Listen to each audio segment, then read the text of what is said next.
Então, o que a gente vai ver aqui é um pouquinho de como era a Antártica no passado, como era a Antártica no passado e de que forma os fósseis podem nos ajudar a entender um pouco melhor esse passado da Antártica, tá bom? Ó, então aqui vocês já estão até mais acostumados, né, com essa figura aqui, da localização da Antártica cheia de gelo. Vocês já aprenderam, eu acredito, que a Antártica é o continente, é considerado como o continente dos extremos. Porque é o continente mais frio, mais alto, mais baixo também, por conta do peso do gelo. É o mais ventoso, o mais seco e o mais isolado dos continentes. Tá? Quase 99% do território estão cobertos por gelo e a Antártica concentra 70% da água doce do planeta. Então são muitos números, muitas coisas diferentes. Aqui uma imagem para vocês terem uma ideia. Vocês conseguem visualizar? Aqui a espessura do gelo na parte que a gente chama de continental, essa parte aqui. Aqui tem uma cadeia de montanhas importante, que divide a Antártica em duas partes, que a gente chama de Antártica continental e a parte da península. Eles têm, essas duas áreas têm histórias geológicas muito diferentes. Tá? Então o gelo ele é muito mais espesso na porção continental do que na porção peninsular. E na Antártica existe então fauna, flora, né, uma biota muito característica. Alguma parte dessa biota é endêmica, ou seja, só existe lá na Antártica, justamente por conta desse ambiente tão diferente dos outros continentes. Aqui a gente tem uma imagem de um monte de pessoas, né? Será que existem humanos nativos? Tem, né? E essas pessoas são o quê? Exploradores. Por que será que não tem nativos na Antártica?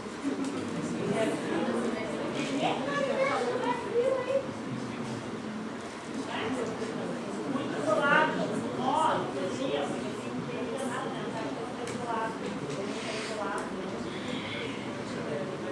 e aí eu vou perguntar para vocês, será que sempre foi assim? Quem respondeu não aí? Por que não? Não, mas você chutou bem, então. E ali atrás, alguém falou não ali. Por que não? Também chutou, né? Hã? Oi? Eu realmente não entendi, eu sou velha. Isso. Ai, ó, tá quase na ponta isso aí, ó.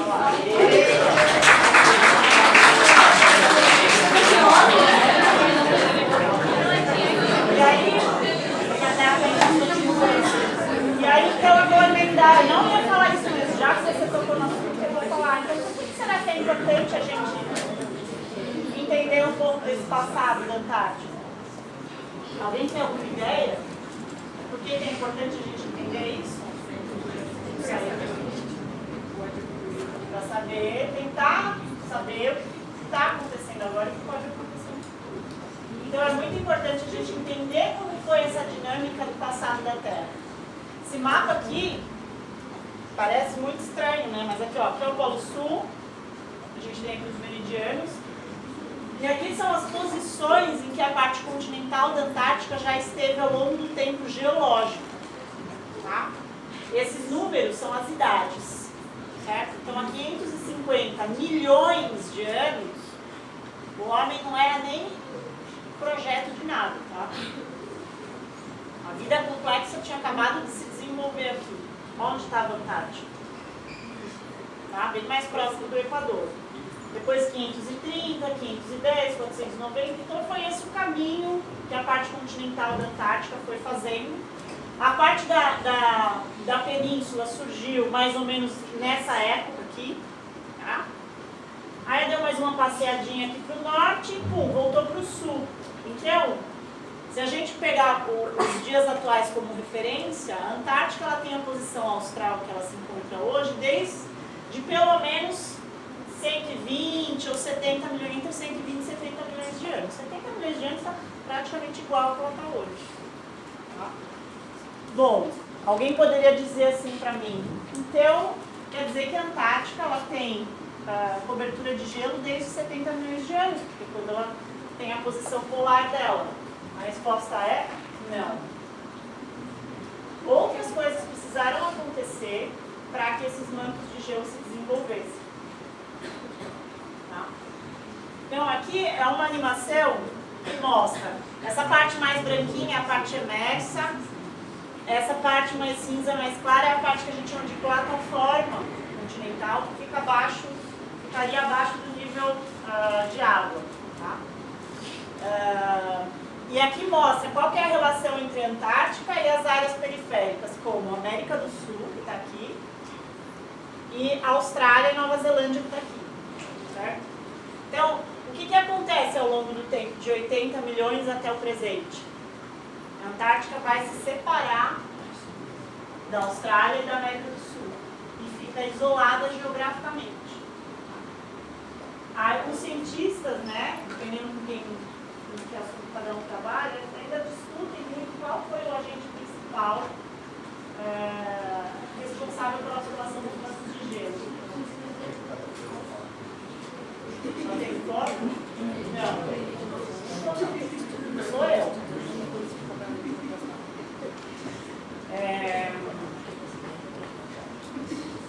Mas esse histórico de isolamento geográfico da Antártica ele foi crucial para a formação dos mantos de gelo. Tá? De tal forma que hoje a Antártica, isolada geograficamente, tá? Ela é responsável, aqui no seu entorno, né, o oceano que é chamado de Oceano Austral, ele é responsável pela circulação de todas as massas d'água do planeta. Tá? Então é como se a Antártica fosse uma geladeira do mundo. Tá? Então todos os oceanos têm contato aí nessa periferia da Antártica. Certo? Bom, e existem vários tipos de dados que a gente pode usar para entender o passado, para entender o passado da Antártica. E aí eu vou puxar a brasa para a minha sardinha e falar dos fósseis. Então, o delineamento geral de como o que aconteceu no passado da Antártica, a gente sabe mais ou menos, mas a gente tem uma série de dúvidas com relação às idades, qual foi o fator principal para a formação dos mantos de gelo, e vários outros aspectos, como funciona a dinâmica da formação dos mantos de gelo, e como as mudanças ambientais influenciaram a formação desses mantos de gelo ao longo do tempo. Tá? E aí, puxando então brasa para a nossa sardinha, vamos falar dos fósseis. Tá? Bom, o que a paleontologia estuda? Os fósseis. Mas e aí? O que os fósseis podem nos dar de informação? Passa mais o passado do quê? Da fauna, esse é um deles. Deixa eu ver se eu tenho. Então, história evolutiva das biotas, certo? Você vai saber o que aconteceu no passado daquela linhagem, daquele grupo, daquela família, sei lá. Mas, os fósseis também nos ajudam a estudar os climas do passado. É justamente o foco da nossa conversa de agora. E eles também são cruciais para a determinação das idades das rochas. Toda rocha cuja idade a gente não tem certeza é porque não tem fóssil lá. Existem vários métodos de datação, muitos por decaimento radioativo, quem já aprendeu aqui sobre radiação? Medição de raios gama, tá? Tem vários métodos de datação que são baseados nesses princípios, mas se não tiver fóssil, é muito difícil de ter certeza sobre a idade daquela rocha. Precisa ter o fóssil. Tá?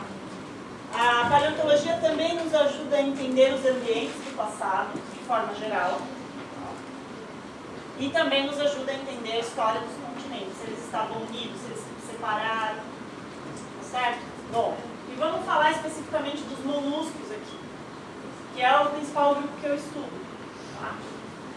Quais são as vantagens deles? Então, quando a gente estuda os moluscos, a gente tem uma série de vantagens, porque os fósseis, eles são naturalmente o registro fossilífero é naturalmente incompleto. A gente não consegue ter fóssil de todos os grupos preservados na mesma intensidade, com a mesma frequência. Então, alguns grupos são mais bem preservados e outros não. Os bivalves estão entre os grupos mais bem preservados do registro fossilífero. Por quê? Porque eles têm parte dura, têm as conchas. Eles são aquáticos, os grupos que eu estudo são marinhos, especificamente. Eles são muito abundantes, alguns deles são infaunais, ou seja, eles vivem enterrados no substrato. Tá?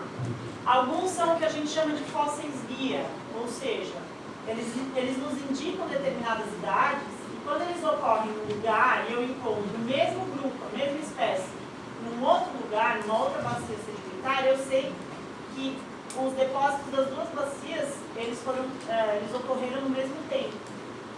Isso é um fóssil guia, você usa aquele fóssil como um guia de idade. Tá?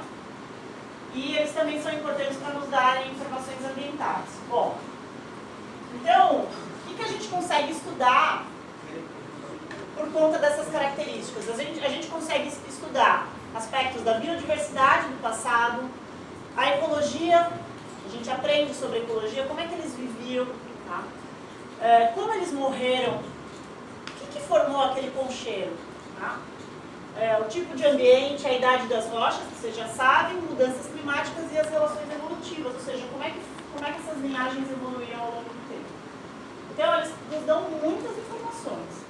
Tá? Eu vou mostrar para vocês algumas aplicações, alguns estudos que a gente faz, que a gente pode ter algumas conclusões interessantes sobre o que aconteceu no ambiente da Antártica no passado. Tá? Os dados que a gente trabalha são os dados aqui principalmente aqui da ponta da península, em algumas ilhas que ocorrem aqui perto da Península Antártica, tá? Então, aqui é onde o Brasil tem base, nas Ilhas Shetland do Sul, e tem outras ilhas também que são importantes, que tem muitos fósseis preservados, inclusive dinossauro, viu? Só para mostrar para vocês, onde tem uma seta é uma localidade de coleta, tá? Que a gente já trabalhou, tá certo? Olha só, o que vocês acham que é isso daqui? É um paredão, certo? Rocha. E o que é isso aqui? É uma paçoca, não. É uma paçoca de concha. É verdade, é uma paçoca de concha. Olha aqui, ó. Cada linhazinha que vocês veem aqui é uma concha que está bem cortada de lado. Tá? Imagina uma concha que você corta do lado que você vai ver uma linha.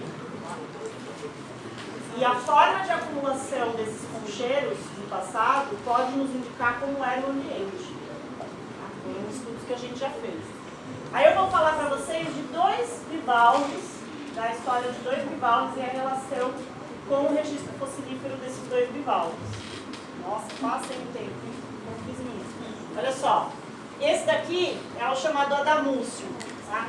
Existem várias espécies desse gênero aqui, tá? Mas eles são parentes. O importante é saber que eles são conchas que são muito próximas evolutivamente. Tá? O que a gente vê aqui, ó, é a contagem do tempo. Mais antigo embaixo, mais novo em cima. Certo? Então aqui, olha, 34 milhões de anos, 23, 5, 2 e 100 mil. Tá? 10 mil. Não sei qual 100 mil. Enfim. E aqui a gente tem a ocorrência deles no tempo. Certo? Hoje, em dia, tem esse aqui, ó. Que ele existe hoje na Antártica. Que é esse carinha aqui que está cortado aqui no projetor, esse coloridinho aqui. Ele existe hoje na Antártica, em quase todas as áreas de praia, entre aspas. Tá? Por que eu estou falando praia, entre aspas? Porque ele vive abrigado em fendas no gelo. Tá? Ele vive mais no raso, mas não onde tem ação de onda, ele vive onde é mais protegidinho do gelo. Certo? E esses outros aqui, olha, são exemplos de fósseis. Então esse daqui é o John Kersey e esse daqui é o Olistrial. Ninguém vai perguntar para mim qual que é a idade desses fósseis? Muito obrigada. Então vamos lá, ó. Um tem quanto? Volta aqui de quantos anos? 34 milhões de anos. E o outro, que é o Olistriatum, tem também mais ou menos 34 milhões de anos. Esse é o registro mais antigo. Aí eu vou falar para vocês uma curiosidade sobre o recente. Tá? O recente hoje, ele produz algumas proteínas que, em temperaturas acima de 15 graus, elas são inativas.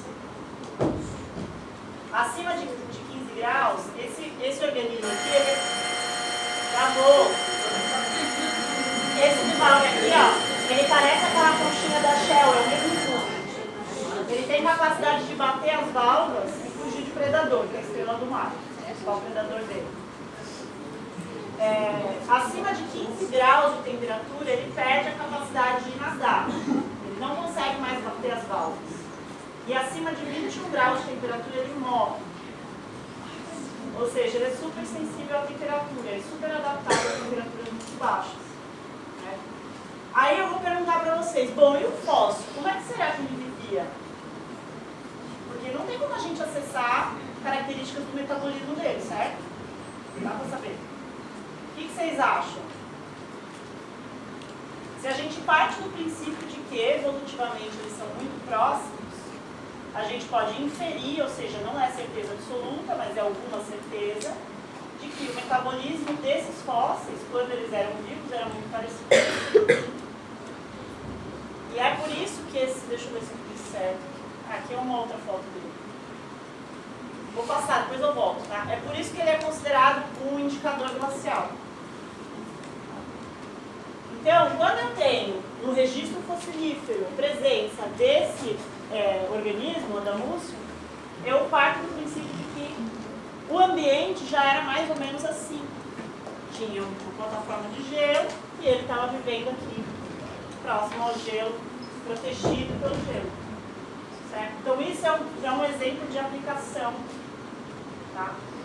Bom, então você vai me dizer, legal, então esses organismos, a existência evolutiva, vamos dizer assim, dele está limitada pela temperatura. Certo? Vamos ver se é isso mesmo.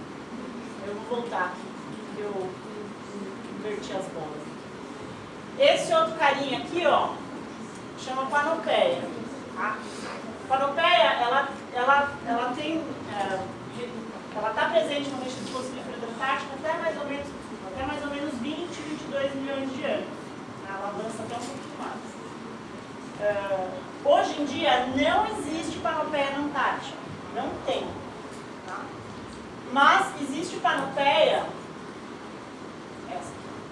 no norte, no Polo Norte. Recente. Ela é eles chamam de diodâmica. Por que diodâmica? Porque ela vive enterrada no substrato. Ela tem um sifão gigantesco que é usado, usado como uma iguaria gastronômica. Então tem muitos estudos sobre a Panopeia porque ela é usada comercialmente. E ela vive lá, né, no meio do gelo e tal. Só que de um jeito muito diferente do Adamúcio. Ela não vive embaixo do gelo, ela vive normalmente enterrada, às vezes ela se enterra até em rocha, ela consegue escavando, por isso que tem um sifão tão forte assim, vai escavando e consegue fazer buraco dentro da rocha ou até mesmo no solo e consegue se enterrar e viver bem profundamente. Então, eu digo para vocês, na Antártica, o que determinou a existência, né, de alguns organismos após a expansão dos mantos de gelo não é necessariamente a temperatura, mas sim todo o ambiente que foi modificado ali após um determinado período de tempo. Então não é exatamente a temperatura que determina, certo? No caso do Adamúcio, o que acontece é que eles vivem protegidos numa zona costeira. Então, eles vivem na costa, mas não sob influência de onda. Eles vivem na costa, protegidos ali como se fosse um ambiente de fundo. Tá? E a Panopeia, ela vive enterrada no substrato. E hoje, o que acontece? O gelo, ele avança durante o inverno nas plataformas. Tá? Então, para muitos organismos de água rasa e que viviam nessas áreas de plataforma, foi ficando cada vez mais difícil morar na Antártica depois que os mantos de gelo se formaram. Tá? Então, esses organismos de água rasa foram os mais afetados após o esfriamento da Antártica. Vejam só que o que eu estou contando para você é uma história ao contrário, né? Não é, olha, se aquecer, o que vai acontecer? Mas a história que eu estou contando para vocês é o seguinte, esfriou, e o que aconteceu depois que esfriou? Então é importante a gente pensar ao contrário, o que aconteceu quando a Antártica esfriou, para a gente tentar entender o que pode acontecer com esse esquentamento que a gente está experimentando. Né? Enfim, é isso, gente. Obrigada.